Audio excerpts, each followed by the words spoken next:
It was little more than a year ago that a puppy was brought to the shelter for homeless animals on New York's Upper East Side. At the same time, there was a young man named Tony Schwartz, who lived alone in an apartment on the west side of town. And Tony decided that what he wanted most in life at this moment was a dog.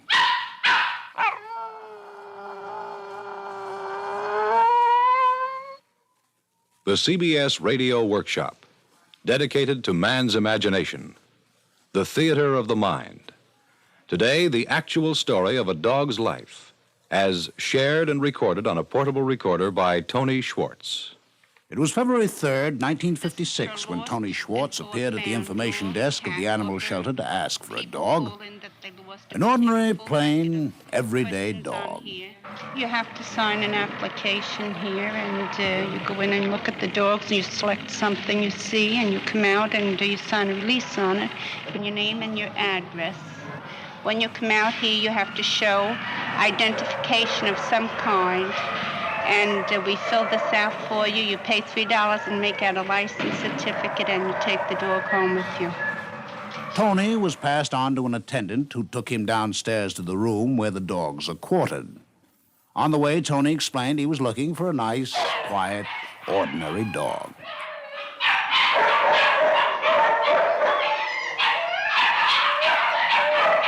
In thinking about a dog, Tony hadn't thought about a particular dog, just a quiet companion to curl up at his feet as he sat in his armchair. A dog, that's all. But it wasn't that simple. Here there were lots of dogs. Which dog would it be? Finally, he saw one that he thought might do. But would this puppy be the one he thought about? What kind of a dog was it, anyway? Now, this is a wire-hair terrier cross.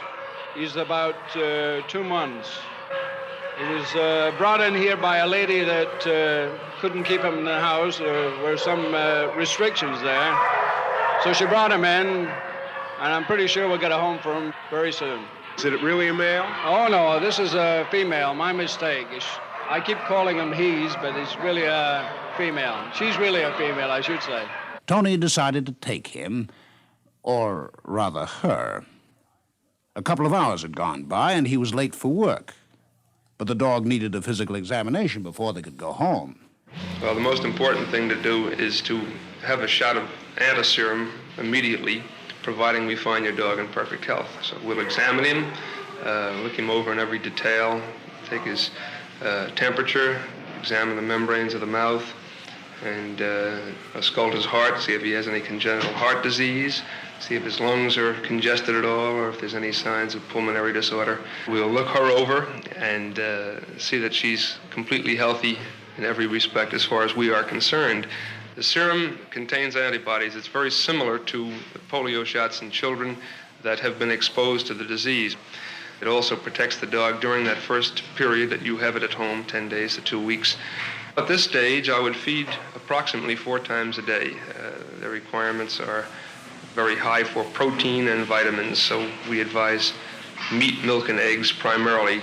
This can be varied at times with whole fish, fillet of whiting, haddock, things of that sort. Was he adopting a dog or a baby? Physical examinations, protective shots, special diets? Well, finally that was over. He could take his dog home after he got the license. All dogs owned or harbored in the city of New York must be licensed regardless of the age. You must purchase a license as long as you harbor a dog. The license costs $3 per year. The dog year is from May the 1st until April the 30th of the following year. I'd like to know sex, breed, age, and color, and any markings, and the name and address of the owner. Tony filled out and filed the proper form and gave the man $3. In return, he received a metal tag with a number stamped on it, M7953.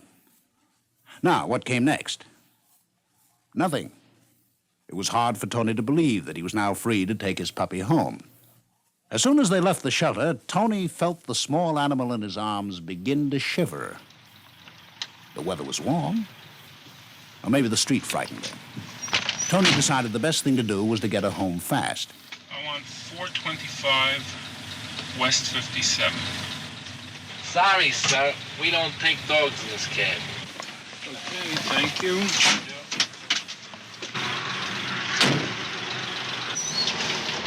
Well, if that's the way it was, he'd have to take a bus. Sorry, mister. No, we don't take any dogs. That left the subway. But a subway guard told him the same thing. So, Tony carried a trembling puppy 2 miles through crowded streets to his apartment. He finally set her down in the middle of the living room floor. She began walking around the room, sniffing at almost everything. Tony had a vague sense something was missing. Something was wrong. Maybe she was hungry or thirsty. Maybe she had... Well, Tony felt he needed professional help. He'd have to skip work today. He picked up his puppy and headed for the neighborhood pet shop. But on the way, Tony met his landlord in the elevator. Look, I hope that dog is housebroken. Tony hoped so, too, but he'd have to worry about that later. He went out into the street carrying the puppy in his arms. It's a baby. Look at that sweet little baby. What's his name? A name? But Tony hadn't even thought about a name. How do you name a dog? Well, he'd find out later. He's a cute dog. How come you didn't cut his tail? Clip her tail? What was that all about? Why should anyone want her tail to be clipped? And how do you housebreak a dog? Finally, they reached the pet shop. I've got this little puppy. Yeah. What do I need for it? Do I need a bed or anything? Well, first of all, is the puppy clean? He hasn't got any fleas on him or anything like that, has he? No. If he wasn't clean, why, you can give him a dry bath. You understand? That would take the odors away on the dog, on the puppy, and keep the puppy clean. Then, of course, you need a little collar for him. You want to break him into a leash and collar, which is very important. And I can give you a little leash and collar. Now, of course, you need a feeding schedule, too. And I've got one here. Here's your little feeding schedule. You can read it over. If you want to ask me any questions, I'll be glad to answer them. Do I need a bed? Well, you need a bed, yes. I would suggest a little basket with a little pillow in it. And you need a couple of dishes, one for water, one for food. Toys are very good. As far as toys are concerned, you can give them a little... Tony rubber left with a mouse bundle of or supplies, something a sense soft of relief, that the pup will and get an a empty big wallet. kick out of when he... Arriving home again, he prepared lunch for the puppy. Well, there was nothing wrong with her appetite. And as soon as she finished eating, Tony decided to walk her right away. But when he tried to put the new collar and leash on her... Apparently, walking beside her lord and master didn't mean a thing to the dog. Tony had to pull her out on the street. He didn't even have a name to call her by. Now, that was the next problem. What would it be? Tony decided to find out how other people named their dogs. I figured I'd use the name Louie. My dog's name is Capers. I named him after a horse, which we have. My dog's name is Boo Boo. Boo Boo the Woodlands, and her name came from our place in the country, plus the fact of Boo Boo is known as chocolate, and that's her color. And my other poodle, which is the same color, and she's called Jolly of Jura. Well, she's a little broad in the beam, so we named her Fanny. Sir Lancelot. That was his pedigree name. Of course, it's been shortened. He's Lance now, or Lancey, as the case may be. Lucky? How'd you name him? Some neighbors said, oh, what a lucky little dog to have in such a nice home. My wife says, that's enough. Lucky's his name. I said, have it luck. I wanted to give him a different name, but she gave him Lucky. Can't win from a woman. No, it's Lucky. I wanted to call him Buster or something like that, but it's a nice-looking animal. His name is Hollyhouse Philippe, the real French name, so we call him Flip Flop. What is his name again? Hollyhouse Philippe. We call him Flip Flop. Peppy. When we first bought him from Gimbel's, he looked like he was more dead than alive, and he laid there in a corner, so Just figured he has no life at all. We just call him Peppy, figuring that maybe someday he'll grow up to have a little life. Sinbad. He's a child of sin, and so we called him Sinbad. Button, because he's as cute as a button. Timothy or Tara. Finian's Rainbow. George. Demitas. We called her Susie. We didn't have any children at the time.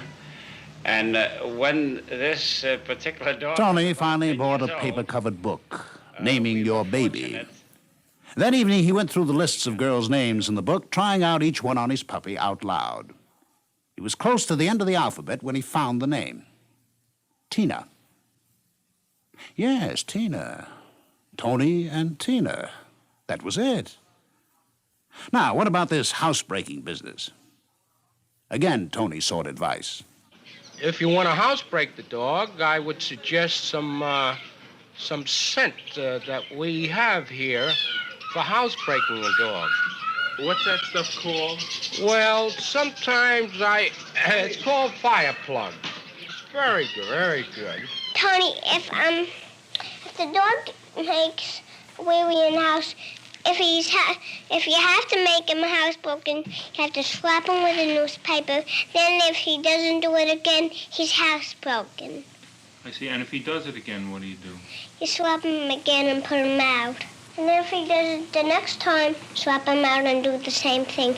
But if he doesn't do it the next time, he's housebroken. It looked like time and patience were the answers.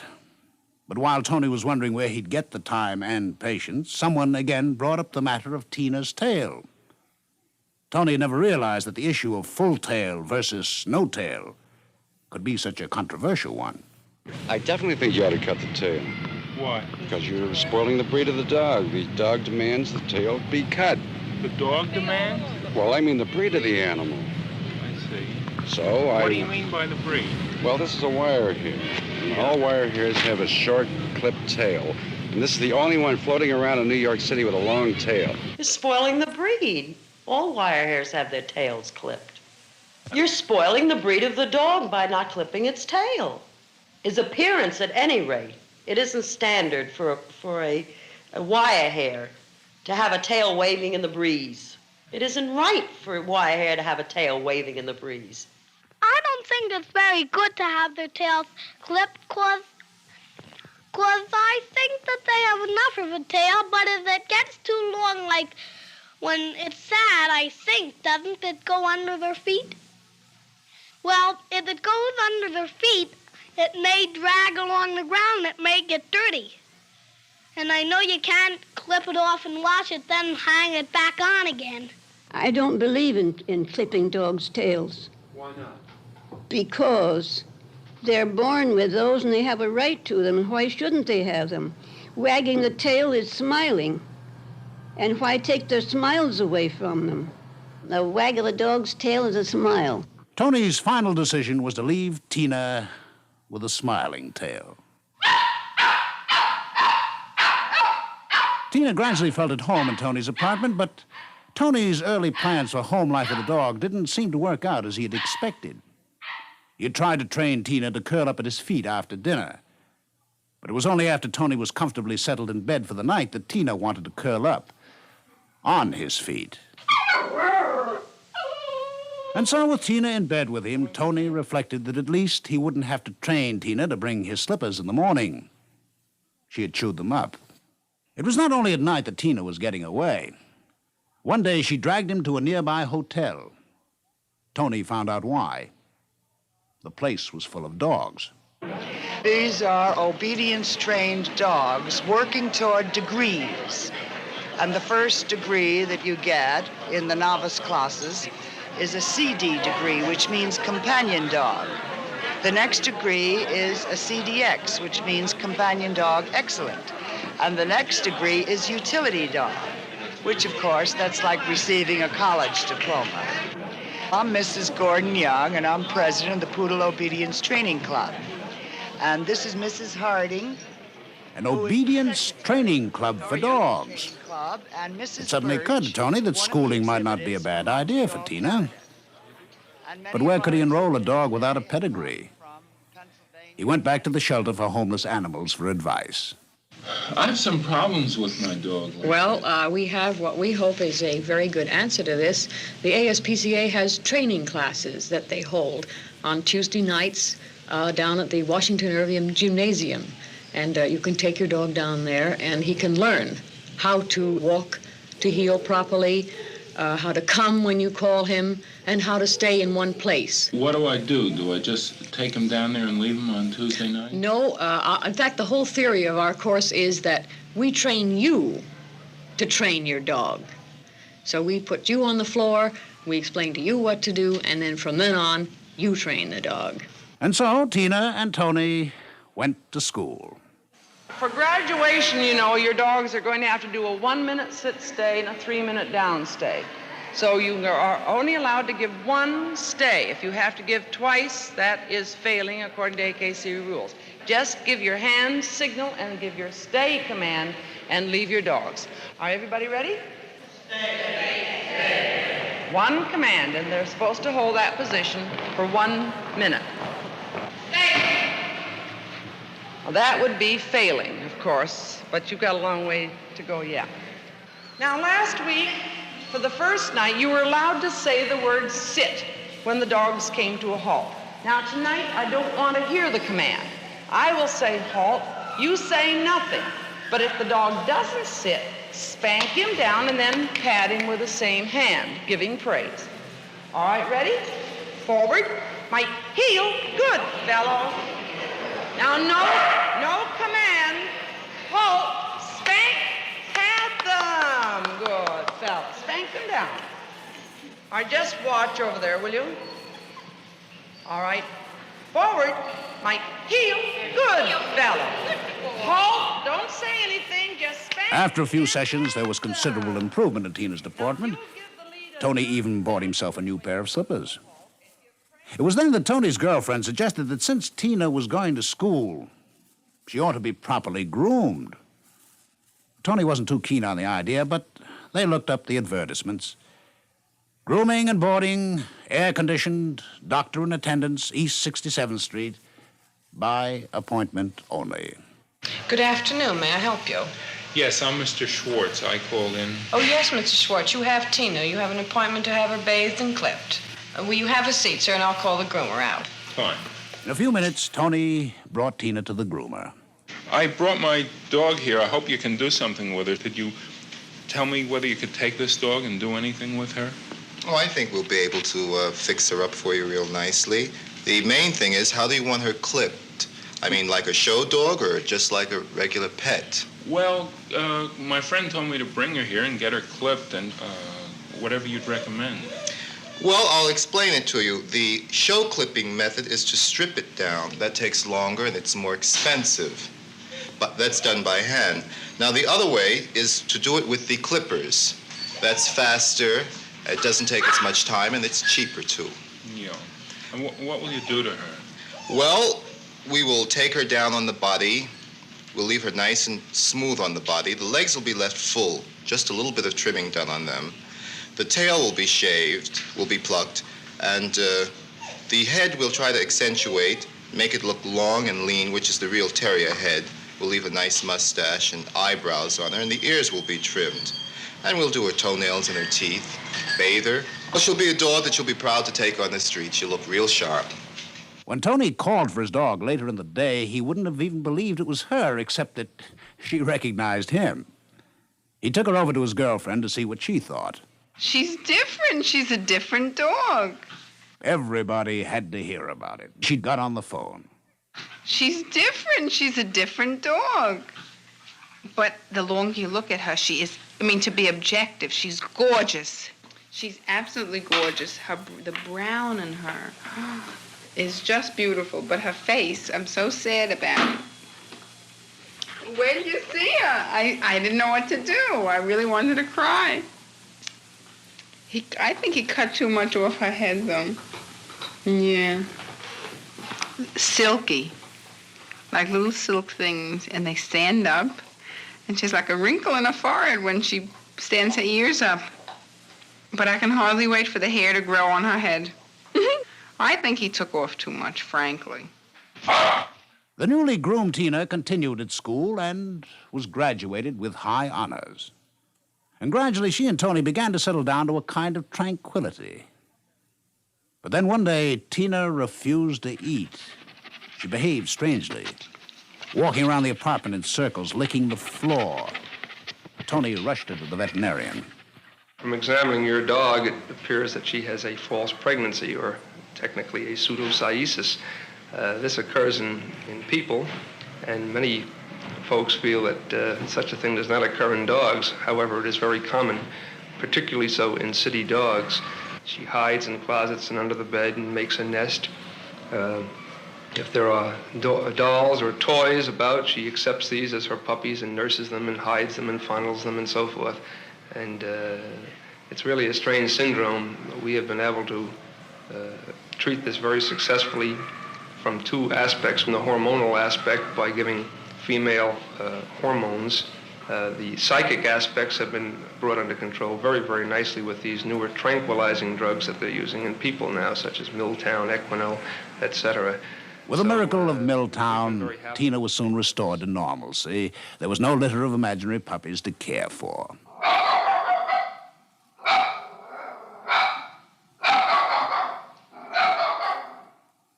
In the light of what we've heard, Tina has not made life simpler for Tony. Why does he put up with him? Why does anyone want to bother with a dog? Well, ask anyone who owns one. Even though they're in a lot of trouble in the beginning when they're young, as the years go on, they mean so much to you that you forget all of the trouble when they were puppies. They are so wonderful. They eventually become just like a member of the family. I love it. I mean, I didn't really mean to get one in New York, but well, one of those days I just decided to get one. I mean, no particular reason. It's a lot of work. I have to walk him 3 times a day, and it's quite a headache, but I think it's worth it. You don't own the dog owns you. But a great many compensations. You have love and affection, something you never had before. They're simpler to relate to at times than people. When you just want love and warmth and affection, they're there to give it to you. I feel that the animal is part of me. I really do. I don't consider doing anything for a little animal trouble. Look at that. Look at the way he's behaving now. Isn't that all worth the little trouble that you might go to? And the longer you have them, the more you wonder how on earth you did without them. Oh, they're worth every hour of trouble that they ever give you, and more. There's no question but that living with a dog presents problems and struggles. But so does living with humans. But what about the dog? He's been pushed and pulled, clipped, trained, patted and yelled at. Why doesn't he just bite his master and be done with it? Well, for that, you'll have to ask the dog. You have been listening to the CBS Radio Workshop and A Dog's Life, as shared and recorded on a portable recorder by Tony Schwartz, with narration written by Elliot Gruskin, narrated by Ralph Bell, and produced in New York by Paul Roberts. This is Dick Noel inviting you to listen again next week when, from Hollywood, the CBS Radio Workshop presents Heaven is in the Sky, an actuality broadcast of the tragedy of the Pacoima school disaster in which a disabled DC-7 fell into a crowded schoolyard.